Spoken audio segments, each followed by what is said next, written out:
distribute air through the whole thing. If you follow the pipes, they will lead you out through the secret exit where the air was coming from. Walk into a room. Room is wider than any other room in the whole fucking place. Ground covered in black, dirt, and what looked like human shit.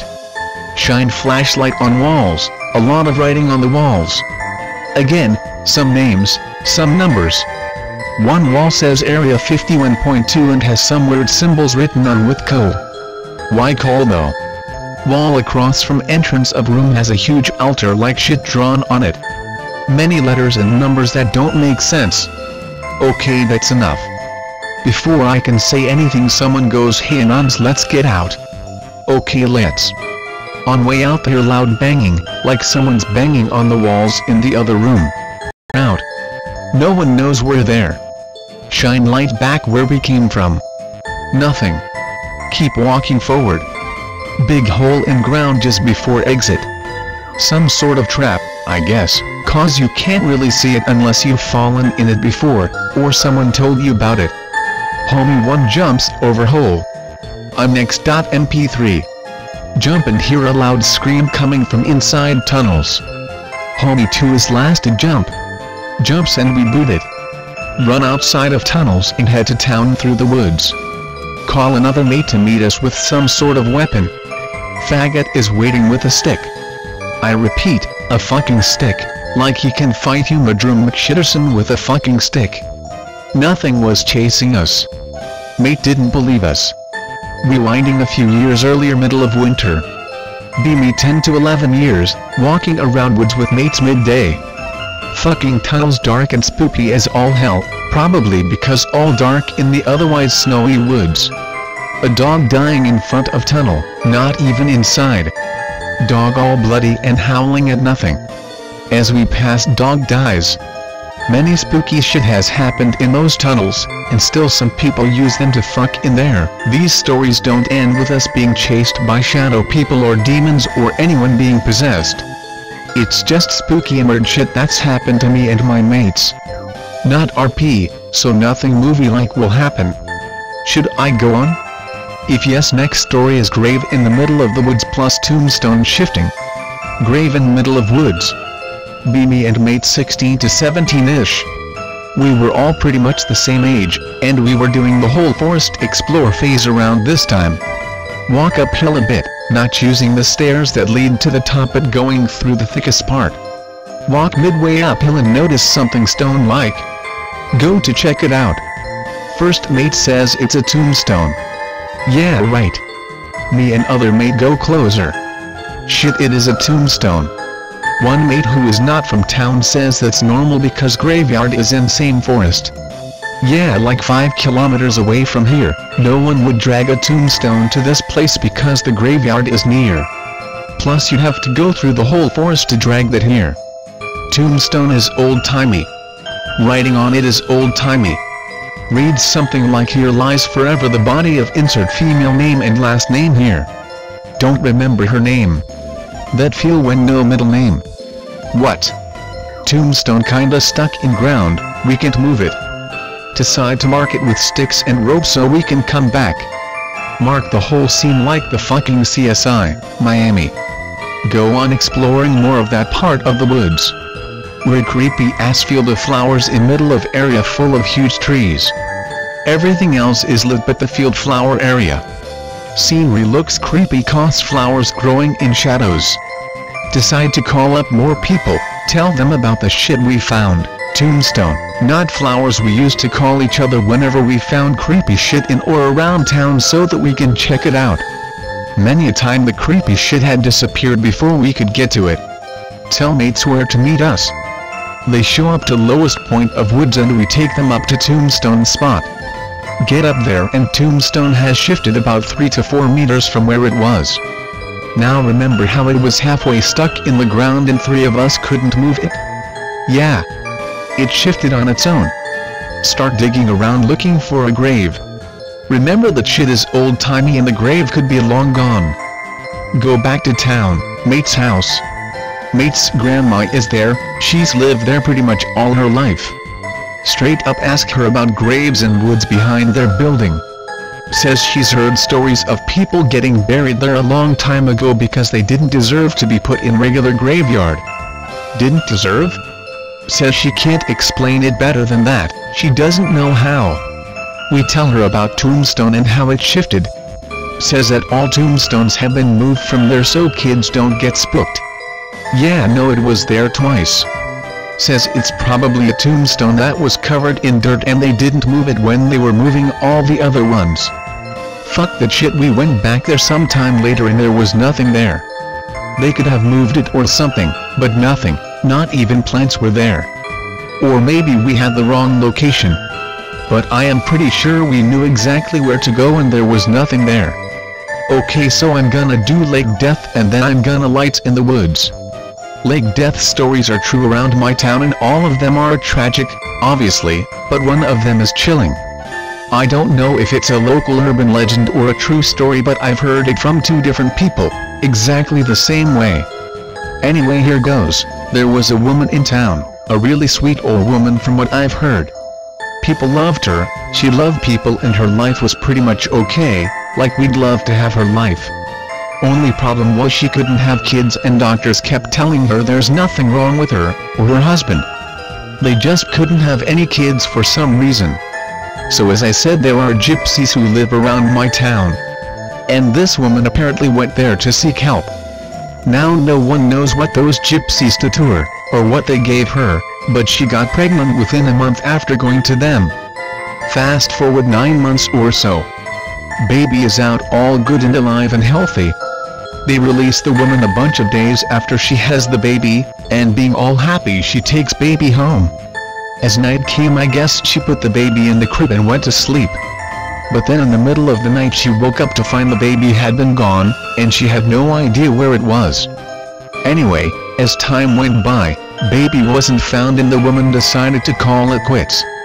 There's this artificial lake thing, where they clean recycle water or some shit, I have no idea, it's really creepy there at night. And it's got those pump things on the bottom. Many people have went swimming in that lake, many, I mean like 3 people, but that's a lot for such a small town, and have died there, being sucked down by the pumps. So the woman decided that she had had enough misery in her life after her happiness had been taken away from her so soon. She went up to the lake, late at night when they turned the pumps on, and she jumped.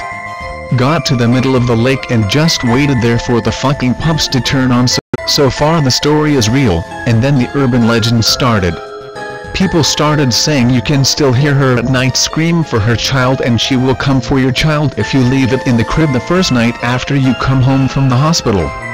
That's bullshit, of course, but the story itself is creepy. The creepiest being, of course, that her child fucking disappeared in the middle of night without a trace. Next story will be Lights and Woods. Also, pig related. It's Lake Death Lake. Let's do Lights and Woods. This one happened to my mates. I was abroad when the whole deal happened to them and couldn't be there for it. Be my friends in a hot summer night. Go out to woods to make a bonfire and eat some grilled meat. They are in different woods, not the ones with the tombstone / tunnel / graveyard, but all the way across town, the woods of Death Lake. Get there, sun still up. Prepare everything, gather wood, start fire. All going well until they hear something fall in the area with trees. Fuck you know. .jpg. Best mate goes to check. A massive fucking branch fell off a tree for no apparent reason, just because. Branch wasn't dead or dry, so why did it fall? Friend thinks who was phone, more like why did it fall? Takes branch to fire, because free branch, yay. After they put branch on fire, they start noticing lights in the distance. They try to take pics of lights, only 1 or 2 good ones. They say they started hearing weird noises coming from sound direction. Not bothered by those apparently, still ate meat and drank beers. I come back some months later. Tell me all about that. Holy fuck, that's creepy, but good thing there's pics for me to see. Fucking best shit ever that happened and I missed it. I'm gonna be sharing some pictures of the place they were at, and some pictures of the lights. First peak is literally not even 100 meters from Death Lake. More of area. Tiny campfire / bonfire. Also those in the background are part of the lights they noticed, but later on it gets creepier. This pic is my mate with the branch lottery winnings with a weird light behind him that no one noticed at the time. Okay, those, everyone swears, are not fireflies. Cause I know you guys would say that in the middle of the night, during summer those might be fireflies. They said they weren't. They said they didn't behave like fireflies, and having grown up in the fucking woods we all know how fireflies behave. Anyway, those are part of the lights they saw. Last one. They claim those are weird lights. In my opinion it's just houses and villas across the woods. IDK, about this pic, but I'm sharing it either way. If interested in more stories, do say. I have a story about this family where almost everyone killed themselves. Wow, okay, wasn't expecting such a successful thread. Here goes, suicide family. Be me, live near woods with all my friends near me. Know a gypsy guy who lives 1 block away from me. Gypsy kid is dumb and is held back in school like 3 years in a row. Nothing wrong with that, we don't hang with him, so we don't give a flying fuck about that. Father of kid is white, mother is gypsy, and they have like 5 kids in total or something like that. Family is shit poor, so they push their youngest children around in a shopping cart, not a stroller. Father works temporarily for people, chopping wood, carrying heavy shit, a genuine down-to-earth guy with a drinking problem. Mother is unemployed. Oldest kid is dumb kid who got held back. Second oldest is a girl, pretty sure the family used her as a sex slave. Middle kid is I think a boy, only one who can still be seen around. 2 youngest are twins, boy and a girl, they said someone killed them. Years go by and everyone is making fun of family. People point fingers at them. Bullies beating down held back skelter for some reason. Before to 5 years ago, held back kid found dead in family house attic, hanging from the ceiling. Father found dead in woods out of town, killed himself. Mother nowhere to be seen. 2 twins found dead, no one knows why. Second oldest child, the girl, found dead at home, thought to have killed herself. I honestly don't know if they died, or left. People could only really recognize the boy of the held back kid, the rest were deformed, and no one knew whether or not they were the people from this family or just random people. Also they found them over the span of a few years, not all at once. So people in town like to grow their own vegetables and shit like that, and often they grow corn. And sometimes we steal corn from them and cook it on a bonfire. Anyway, here is corn thief gone wrong. Be me, old enough to know better than to steal corn. Be out in woods with mates. Start a fire. Oh shit, we want corn. No problem, me and 3 other mates go to get corn. Anon, don't you need money for corn? No, we are gonna steal it from someone. Get to field all the way across town to steal corn. Flashlights in hand cause it's almost midnight. Cars passing by, so we lay low in grass and wait for cars to go away. Look around the field, no dogs, no people. 2 friends keep watch, me and a mate go in. Start stuffing our hoodie pockets with whole corns, cobs of corn. Stuffing like the end of the world is yesterday. I fucking look pregnant with corn babies at this point. Turn around to leave and see friend frozen in corn. Shut up, Anon. I shut up. Look around, see nothing. Hear a noise from inside of cornfield. Damn.